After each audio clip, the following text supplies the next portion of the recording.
ഓം പ്രതീശ്വരി നമഃ. എല്ലാ സജ്ജനങ്ങൾക്കും എൻ്റെ സാദരപ്രണാമം. ഒരു ജീവിതത്തെ സുന്ദരമാക്കി തീർക്കുന്നത് സംതൃപ്തിയാണ്. പക്ഷേ ലഭിക്കാൻ അത്ര എളുപ്പമല്ല. സംതൃപ്തി എന്ന് പറയുമ്പോൾ അതൊരു പൂർണ്ണതയുണ്ട് അവിടെ. ആ പൂർണ്ണതയോടുകൂടി ജീവിക്കണമെന്നുണ്ടെങ്കിൽ അത് വളരെ എളുപ്പത്തിൽ കിട്ടും എന്നുള്ള കാര്യം നമുക്ക് ചിന്തിക്കാൻ സാധ്യമല്ല. ഭൗതികമായിട്ടുള്ള വസ്തുക്കൾ നമുക്ക് സൗകര്യങ്ങളൊക്കെ തരും, ഇല്ലെന്നൊരിക്കലും പറയാൻ സാധ്യമല്ല. ധാരാളം സൗകര്യങ്ങൾ, ധാരാളം ആനന്ദം തരുന്ന കാര്യങ്ങൾ, വിനോദങ്ങൾ, അങ്ങനെ പലതും ഭൗതികമായിട്ടുള്ള സാഹചര്യങ്ങളിൽ, അതിൻ്റെ സൗകര്യങ്ങളിൽ അല്ലെങ്കിൽ ആ വസ്തുക്കളിലൊക്കെ ഉണ്ട്. അതില്ലെന്ന് നിഷേധിക്കുന്നത് തീർച്ചയായിട്ടും വിഡ്ഢിത്തരമാണ്. അതിലും ഒരു സുഖമുണ്ട്, മനുഷ്യനത് കാണുന്നുണ്ട്, ആ സുഖം അനുഭവിക്കുന്നുമുണ്ട്. പക്ഷെ ഞാൻ പറഞ്ഞു വന്നത്, ഈ എല്ലാ സുഖങ്ങളും അല്ലെങ്കിൽ ഈ സൗകര്യങ്ങളും ഉള്ളവർ പോലും അവർ വീണ്ടും എന്തോ ഒന്ന് അന്വേഷിക്കുന്നു. ഒരു പോരായ്മ, ഒരു തൃപ്തിയില്ലായ്മ അന്വേഷിക്കുന്നുണ്ട്. അവർ വേറെന്തോ അന്വേഷിക്കുന്നുണ്ട്. അവ എന്താണ് അന്വേഷിക്കുന്നത്? നമുക്ക് വേണ്ടത് എല്ലാ സൗകര്യങ്ങളോടും കൂടിയ ഒരു നിരാശരുടെ ലോകമല്ലല്ലോ. സൗകര്യങ്ങളൊക്കെ ഉള്ള കുറേ നിരാശര ഒരുമിച്ച് കൂടിയ ഒരു ലോകം ഉണ്ടാവും. തീർച്ചയായിട്ടും അത് വിചിത്രമായിരിക്കും. നമുക്കതല്ല വേണ്ടത്. അവരെന്താണ് അന്വേഷിക്കുന്നത്? സൗകര്യങ്ങൾ ഉണ്ടായിട്ടും എന്തുകൊണ്ട് തൃപ്തിയില്ലാതെ മറ്റ് പലതും അന്വേഷിക്കുന്നു? അപ്പോൾ നമുക്ക് തിരിച്ചറിയാൻ സാധിക്കും, അവിടെ വേറെന്തോ അവർക്ക് നേടാനുണ്ട്, അല്ലെങ്കിൽ അതിലും വലുത് അവരെന്തോ ആഗ്രഹിക്കുന്നുണ്ട്, അതിലും വലുതിനെക്കുറിച്ച് അവർ ചിന്തിക്കുന്നുണ്ട്. ഇവിടെയാണ് നമ്മൾ ഭാരതീയ സംസ്കൃതിയിലെ ആചാര്യന്മാരുടെ വാക്കുകൾ നമ്മൾ ശ്രവിക്കേണ്ടത്, ശ്രദ്ധിക്കേണ്ടത്. അമ്മ പറയുന്നുണ്ട്, ലോകം ഒരു സൂപ്പർ മാർക്കറ്റ് പോലെയാണെന്ന്. സൂപ്പർ മാർക്കറ്റിനെ കുറിച്ച് നമുക്കറിയാം ഇല്ലേ? മനോഹരമായിരിക്കും അത്. അതിനകത്ത് മുഴുവൻ AC ആയിരിക്കും. നമ്മൾക്ക് ആഗ്രഹിക്കുന്ന എല്ലാ വസ്തുക്കളും ഏകദേശം പല വിഭാഗത്തിൽപ്പെട്ട, പല തരത്തിൽപ്പെട്ട, നമ്മുടെ കണ്ണിന് ആനന്ദം വരുന്ന, നമ്മളെ സന്തോഷിപ്പിക്കുന്ന ഒരുപാട് വസ്തുക്കൾ അവിടെ ഉണ്ടാവും. പക്ഷേ നമ്മൾ ആരെങ്കിലും അവിടെ കയറിയിട്ട് ഒരു പാത്രത്തിൽ കുറേ വസ്തുക്കളെടുത്ത് കയറ്റിയിട്ട് പോരാൻ തയ്യാറാകുമോ? അങ്ങനെ വന്നു കഴിഞ്ഞാൽ അവിടെ ബില്ല് കൊടുക്കാൻ ചിലപ്പോൾ നമുക്ക് സാധ്യമല്ല. ഒരുപാട് വസ്തുക്കളിരിക്കുന്നുണ്ട്, ആ വസ്തുക്കളെല്ലാം എടുക്കേണ്ട ആവശ്യമില്ല. അപ്പോൾ എന്ത് ചെയ്യുമ്പോൾ ആവശ്യമുള്ളത് മാത്രമാണ് നമ്മൾ അവിടെ നിന്ന് എടുക്കുക. അപ്പോൾ നമുക്ക് ഈ വസ്തുക്കൾ തിരഞ്ഞെടുക്കുമ്പോൾ പോലും ഒരു വിവേകം അവിടെ ഉണ്ടല്ലോ.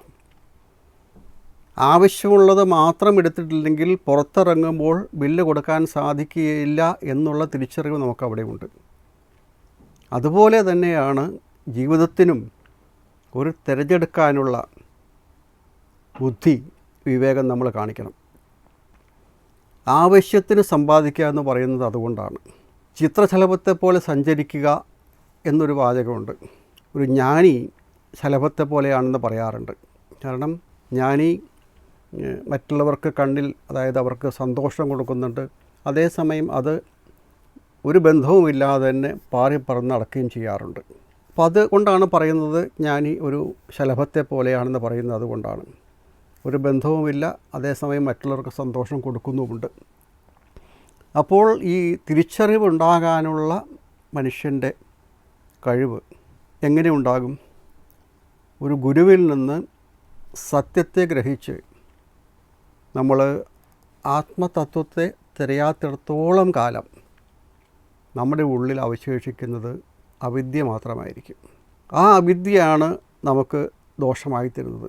ആ അവിദ്യ നമുക്ക് കാമത്തെ ഉണ്ടാക്കും, അതുകൊണ്ടിൽ നിന്നുണ്ടാകുന്ന കർമ്മപ്രേരണ ഉണ്ടാകും, അവിടെ നിന്നുണ്ടാകുന്ന കർമ്മഫലമുണ്ടാകും, അതിൻ്റെ തുടർച്ചയായിട്ടുള്ള വാസനയുണ്ടാകും.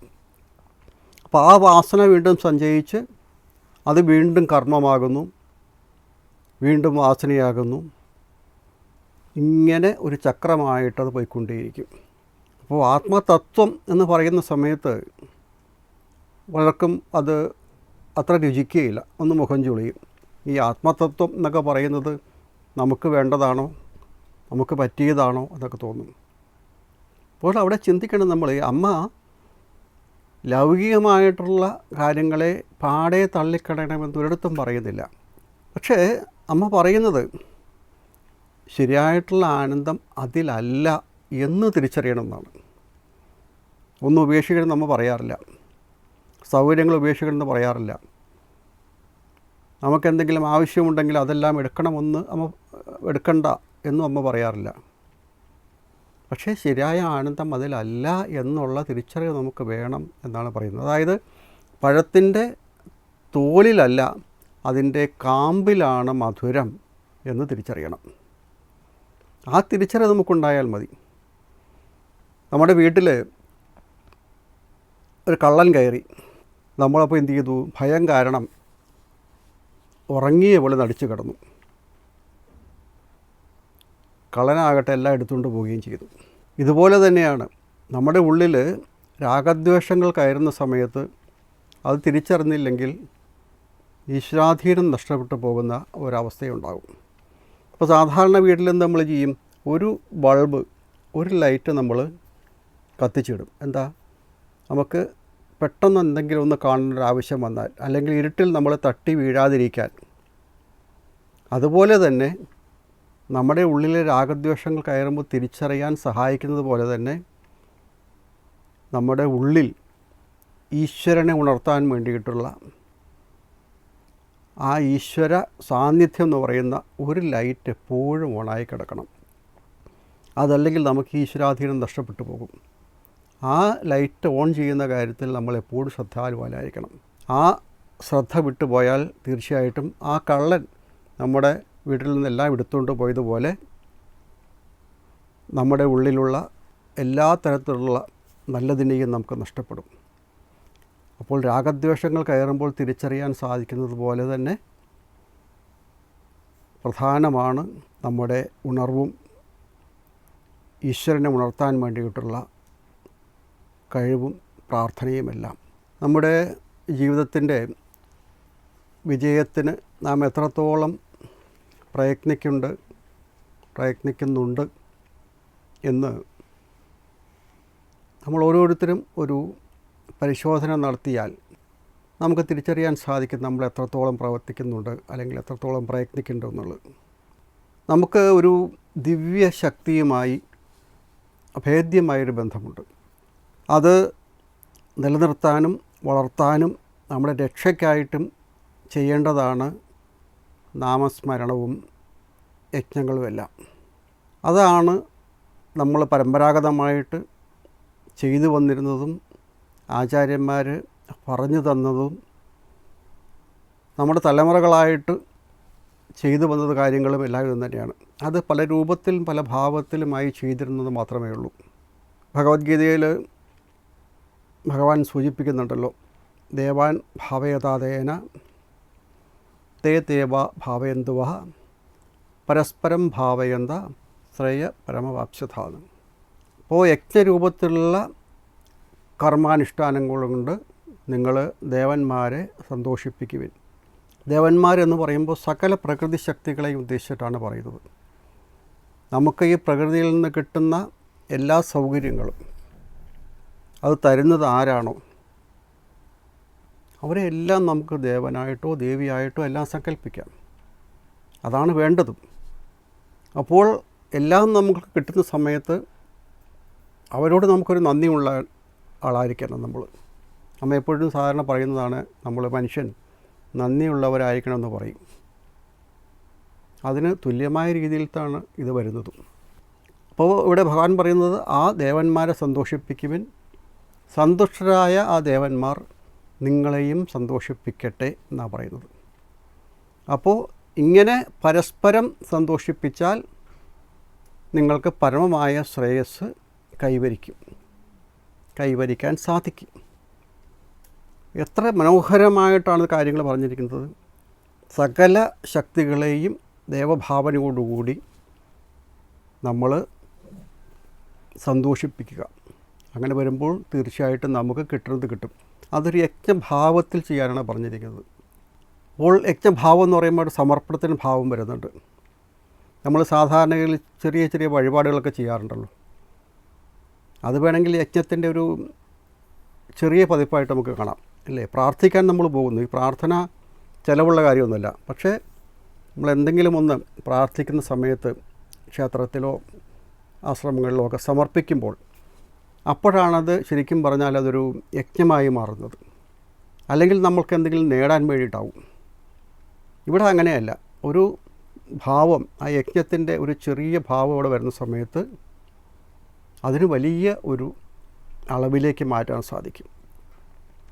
അങ്ങനെ ചെയ്യുമ്പോഴാണ് നമുക്കും കൂടി എന്തെങ്കിലും കിട്ടാനുള്ള ഒരു അവസരം. അതായത് പരസ്പരം ഭാവയന്ത എന്ന് ഉദ്ദേശിച്ചിട്ട് നമുക്ക് പരസ്പരം അവിടേക്കും ഇവിടേക്കും നമ്മൾ സന്തോഷിപ്പിക്കുന്നു, അല്ലെങ്കിൽ ആ രീതിയിലേക്ക് അത് ഗുണകരമായി തീരുന്നു എന്നുള്ളത്. എന്തുകൊണ്ടെന്നാൽ ഈശ്വര ആരാധന കൊണ്ട് വേണം ഒരു ജീവന് തൻ്റെ ഈ പാരതന്ത്ര്യത്തിൽ നിന്ന് മോചനം നേടാൻ. നമ്മളിപ്പോൾ സ്വതന്ത്രരല്ല. പക്ഷെ ആ സ്വതന്ത്രരല്ല എന്നുള്ള കാര്യം നമ്മൾ തിരിച്ചറിയുന്നില്ല എന്നുള്ളതാണ് ഏറ്റവും വലിയ ദുഃഖകരമായ കാര്യം. അത് മാറാൻ കുറേ സമയം കൊടുക്കും. ഞാനിപ്പോൾ സ്വാതന്ത്ര്യത്തിലല്ല എന്ന് തിരിച്ചറിഞ്ഞ് കഴിയുമ്പോഴാണ് പിന്നെ നമുക്ക് അവിടെ നിന്ന് മോചനം നേടാൻ സാധിക്കുന്നത്. ആ ഒരു തിരിച്ചറിവുണ്ടാകണം. അതിന് ഈശ്വരാരാധന നമ്മുടെ ജീവിതത്തിലേക്ക് കൊണ്ടുവരേണ്ട ഒരു ആവശ്യമുണ്ട്. അതിന് നമുക്ക് ഗുരുക്കന്മാരുടെ ആവശ്യമുണ്ട്. അതിന് നമുക്ക് ആചാര്യന്മാരുടെ ആവശ്യമുണ്ട്. അതിന് നമുക്ക് മഹാപുരുഷന്മാരുടെ ആവശ്യമുണ്ട്. കാരണം അത് നമ്മളിപ്പോൾ ഒരു മുറിയിൽ ഒരു വർഷമോ അല്ലെങ്കിൽ 2 വർഷമോ ഒരു മുറി അടച്ചിട്ടിരുന്ന് കരുതുക. ആ മുറി നിറയെ ഇരുട്ടാണ്. പക്ഷേ ആ മുറിയിലേക്ക് വെളിച്ചം കൊണ്ടുപോകണമെന്നുണ്ടെങ്കിൽ, വെളിച്ചം വരണമെന്നുണ്ടെങ്കിൽ നമ്മൾ ഒരു തവണ വെളിച്ചം കൊണ്ടുപോയാൽ മതി. എത്ര പഴകിയ ഇരുട്ടാണെങ്കിലും ശരി, ഒരു തവണ വെളിച്ചം കൊണ്ടുപോയാൽ ആ ഇരുട്ട് മാറി അവിടെ പ്രകാശം വരും. അതുപോലെയാണ് മഹാപുരുഷന്മാരുടെ സാമീപ്യം, അവരുടെ അനുഗ്രഹം. നമ്മുടെ ഉള്ളിലുള്ള ധാരാളം സഞ്ചിതമായിട്ടുള്ള വാസനകളെ, കർമ്മഫലങ്ങളെയെല്ലാം നമുക്ക് ലഘൂകരിക്കാൻ, അല്ലെങ്കിൽ നമ്മളെ ഈശ്വരമാർഗത്തിലേക്ക് നയിക്കാൻ, ആത്മീയ മാർഗത്തിലേക്ക് നയിക്കാൻ, സദ്ഭാവനയിലേക്ക് നയിക്കാൻ മഹാത്മാക്കൾക്ക് സാധിക്കും. അവിടെ നമ്മൾക്ക് ശരീരം ഈശ്വരാരാധനയ്ക്ക് കൂടി ഉള്ളതാണെന്നുള്ള തിരിച്ചറിവോടുകൂടി, അതായത് ജ്ഞാനത്തോടു കൂടിയ ഭക്തി വേണം. അമ്മ പറയുന്നത് അങ്ങനെയാണ്. ഒരു ഗുരു പഠിപ്പിക്കുന്നത് അത് തന്നെയാണ്. അമ്മ പഠിപ്പിക്കുന്നത് അത് തന്നെയാണ്.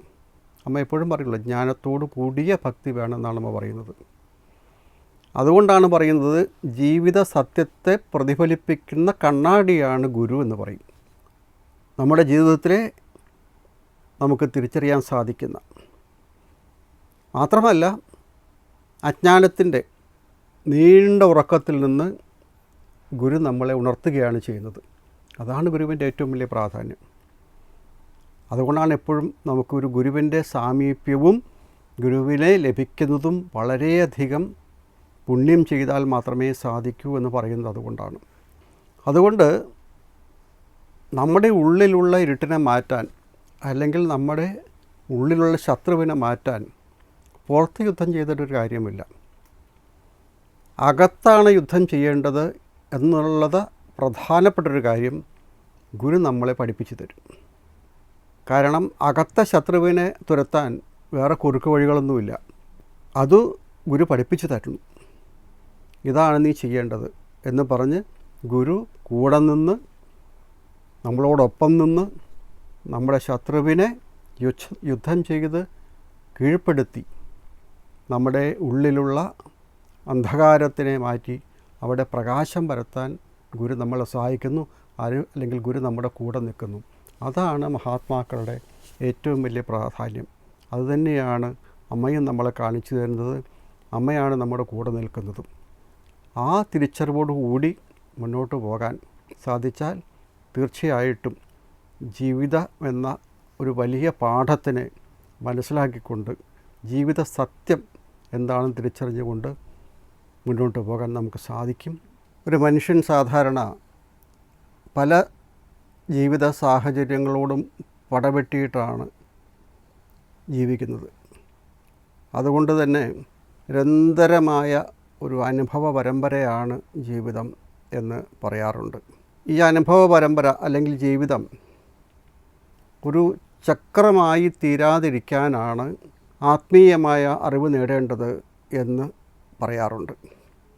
ചക്രം എന്ന് പറയുമ്പോൾ ജനിക്കുക, മരിക്കുക, ഈ രീതിയിലുള്ള ഒരു ചക്രത്തിലേക്ക്, ആ ചക്രത്തിൽ കിടന്ന് കറങ്ങാതെ അല്ലെങ്കിൽ ആ ഗതിയിലേക്ക് പോകാതെ എന്താണോ ചെയ്യേണ്ടത് അത് തിരിച്ചറിയാൻ കിട്ടുന്ന ഒരു മാർഗം, അത് ആത്മീയ ചിന്തയിലേ ഉണ്ടാകൂ എന്ന് പറയുന്നു. എന്തുകൊണ്ടെന്നാൽ ആ ആത്മീയ ചിന്ത നമ്മളെ മാർഗങ്ങളെ തിരിച്ചറിയാൻ സഹായിക്കും. മാർഗങ്ങൾ പലതും ഉണ്ടാകും, പക്ഷേ ആ മാർഗങ്ങളെ തിരിച്ചറിയുക എന്നുള്ളതൊരു വലിയ വിഷയമാണ്. ആ തിരിച്ചറിയലുണ്ടാകാൻ നമുക്ക് ആത്മീയമായ ഒരു പാതയിലേക്ക് പോകണം എന്നാണ് ആചാര്യന്മാർ എപ്പോഴും പറയുന്നത്. അതല്ലെന്നുണ്ടെങ്കിൽ എല്ലാ സൗകര്യങ്ങളുമുള്ള ഒരാളെ നമ്മൾ സങ്കല്പിച്ച് നോക്കിയാൽ അവരുടെ മനസ്സും സങ്കീർണമാണ്. എന്തെല്ലാം സൗകര്യങ്ങളുണ്ടെങ്കിൽ പോലും അവരുടെ മനസ്സ് സങ്കീർണമാകുന്നു, ബുദ്ധിമുട്ടുകളുണ്ടാകുന്നു, വിഷമങ്ങളുണ്ടാകുന്നു. എന്തുകൊണ്ട് അങ്ങനെ സംഭവിക്കുന്നു? നമ്മുടെ ഉള്ളിലുള്ള വാസനകൾ ബലവത്താണ്. ജന്മാന്തരങ്ങളിലൂടെ നമ്മൾ ആർജിച്ച് കൊണ്ടുവന്ന വാസനയുടെ ഒരു വലിയ ശക്തി നമ്മുടെ ഉള്ളിലുണ്ട്. ആ വാസനയാണ് നമ്മളെ ഇങ്ങനെയെല്ലാം നയിക്കുന്നത്. ആ വാസന എങ്ങനെയാണ് വരുന്നതെന്നുള്ളത് നമുക്കൊന്ന് നോക്കിയാൽ ആദ്യം അതെല്ലാം വരുന്നത് മോഹനരൂപത്തിലായിരിക്കും വരുന്നത്. മോഹനരൂപം എന്ന് പറഞ്ഞാൽ ഭംഗിയുള്ള രൂപത്തിലായിരിക്കും. അതിനെ കാണിച്ചു തരുന്നതാണ് നമ്മുടെ പുരാണ കഥകളിലൊക്കെ പൂതന അല്ലെങ്കിൽ ശൂർപ്പണഖ എന്നുള്ള കഥാപാത്രങ്ങളെ കാണിക്കുന്നുണ്ടല്ലോ. അപ്പോൾ ഇവരൊക്കെ ആദ്യം വരുന്നത് വളരെ മനോഹരമായ രൂപത്തിലാണ്. പിന്നീട് കുറച്ച് കഴിയുമ്പോഴാണ് അവർ അവരുടെ രാക്ഷസ രൂപം എടുക്കുന്നത്. ആ രാക്ഷസ രൂപം എടുക്കുന്ന സമയത്ത് അത് നശിപ്പിക്കുകയും ചെയ്യും. അപ്പം അതുപോലെ നമ്മുടെ ഉള്ളിൽ വരുന്ന ആഗ്രഹങ്ങൾ ഓരോ വസ്തുവിനെക്കുറിച്ചോ അല്ലെങ്കിൽ നമുക്ക് നമ്മുടെ ഉള്ളിലുള്ള ഓരോ ചിന്തകൾക്കനുസൃതമായിട്ടോ വരുന്ന ഓരോ കാര്യങ്ങളും ആദ്യം അത് വളരെ ചെറുതായിട്ട് ഭംഗിയായിട്ടൊക്കെയായും വരുന്നത്.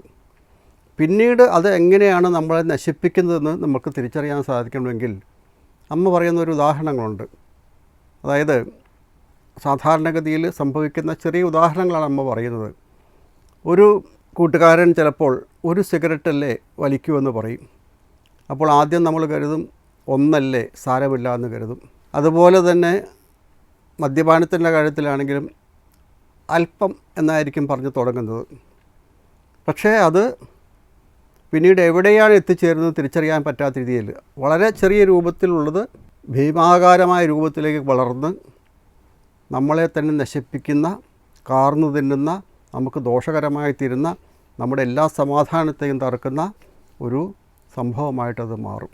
അപ്പോൾ അതിൻ്റെ ആ തുടക്കം എവിടെ നിന്നാണ് അത് നമുക്ക് തിരിച്ചറിയാൻ സാധിക്കുന്നുണ്ടെങ്കിൽ അവിടെ ആദ്യം തന്നെ നമ്മൾ ഒരു വിവേകം, ഒരു തിരിച്ചറിവ് ഉണ്ടാകാൻ നമുക്ക് ആവശ്യമായിട്ടുള്ള ബുദ്ധി നമ്മൾ പ്രയോഗിക്കേണ്ടതുണ്ട്. അതുകൊണ്ട് നമുക്ക് നല്ല ശീലങ്ങളെ ഊട്ടി വളർത്താൻ സഹായിക്കുന്നതാണ് ആത്മീയമായ തിരിച്ചറിവ്. ഞാൻ ഈ ഉദാഹരണം പറയാൻ കാര്യം, ആത്മീയമായ ഒരു വൃക്ഷം അതിനെ വളർത്തിയെടുക്കാൻ സാധിക്കും.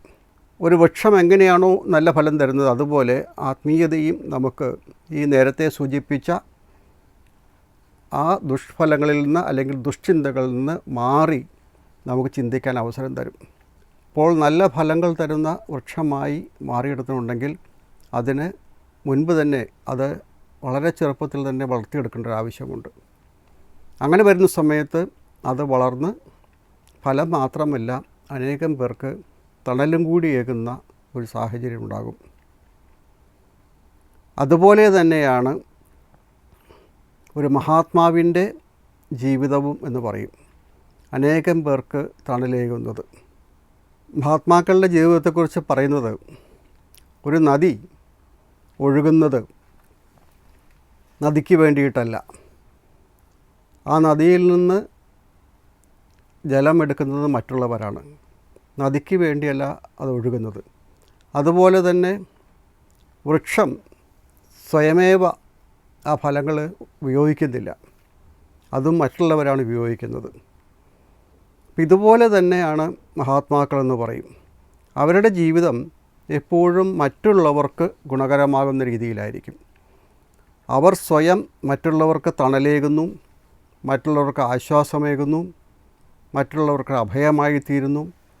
ആ മഹാത്മാക്കളുടെ ജീവചരിത്രം എങ്ങനെയാണോ അതുപോലെയാണ് നമുക്ക് വളർന്നു വരുന്ന, അതായത് നല്ല ഗുണങ്ങളുള്ള വ്യക്തികൾ സമൂഹത്തിൽ വളർന്നു വരുമ്പോൾ മഹാത്മാക്കളെ സമീപിക്കുന്ന സമയത്ത് അവരിൽ നിന്ന് നമുക്ക് കിട്ടുന്ന പ്രേരണ, ഉപദേശം, മാതൃക ഇതെല്ലാം തന്നെ നമ്മുടെ ജീവിതത്തിന് ഉയർച്ചയ്ക്ക് സഹായിക്കുന്നതോടൊപ്പം അത് മറ്റുള്ളവർക്ക് കൂടി ഗുണകരമാകുന്ന രീതിയിലേക്ക് അത് മാറുന്നു എന്നുള്ളതാണ് ഇവിടെ പ്രധാനപ്പെട്ട ഒരു വിഷയം.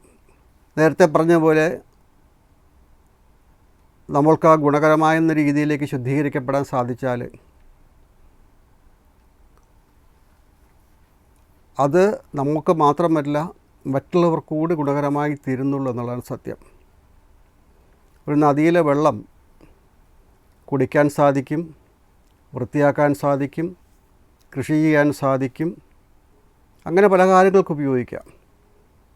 അതുപോലെ തന്നെ നല്ല വസ്തുവായി തീരുന്ന സമയത്ത്, ഗുണകരമാകുന്ന രീതിയിൽ പ്രവർത്തിക്കുന്ന സമയത്ത് മനുഷ്യൻ്റെ വ്യക്തിത്വം വലുതാകുന്നത് മാത്രമല്ല അവനെക്കൊണ്ട് മറ്റുള്ളവർ കൂടി ഗുണകരമാകുന്ന രീതിയിലേക്ക് കാര്യങ്ങളെ മാറ്റിയെടുക്കാൻ സാധിക്കും എന്നുള്ളതാണ്. അതിന് തീർച്ചയായിട്ടും ആത്മീയമായ ഒരു വളർച്ച നമുക്ക് ആവശ്യമാണ്. ആ വളർച്ച തീർച്ചയായിട്ടും കിട്ടുന്നത് മഹാപുരുഷന്മാരിൽ നിന്നാണ്. മഹാപുരുഷന്മാരിൽ നിന്നുള്ള സമ്പർക്കം കൊണ്ടാണ്. ആ സമ്പർക്കത്തിലൂടെ മാത്രമേ നമുക്ക് നേടാൻ സാധിക്കൂ. കാരണം അതിനുള്ള വിവേകം, അതിനുള്ള ബുദ്ധിശക്തി, ആ ഒരു തിരിച്ചറിവ്, അതിനുള്ള സാഹചര്യം ഉണ്ടായില്ലെങ്കിൽ തീർച്ചയായിട്ടും നമുക്കെല്ലാം പ്രയോജനപ്പെടുത്താൻ സാധിക്കില്ല എന്നുള്ളതാണ്.